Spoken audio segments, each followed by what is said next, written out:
तुम्ही स्वतः त्यांची परिस्थिती तुम्ही बघितलेली आहे स्वतःच्या डोळ्यातून खरी आहे ना.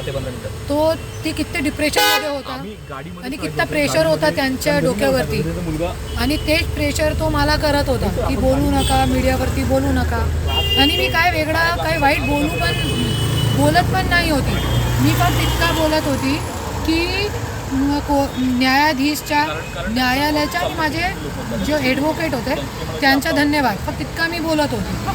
आणि त्यांना कंटिन्यू कॉल येत होते त्यांचे वडीलचे. तो त्या प्रेशरमध्ये झाला आणि त्यांनी अशी पोस्ट केली आणि माझ्याकडे सगळे जे खोटे आरोप माझ्यावरती करावतात धनंजय मुंडे सगळे फेटाळण्यासाठी माझ्याकडे सगळे पुरावे आहे. मी त्या दाखवण्यासाठी दाखवू शकतो. त्यांनी जी पोस्ट केलेली आहे तर त्याचंच आहे का इंस्टाग्रामचं? नाही, उसका अकाउंट नाही.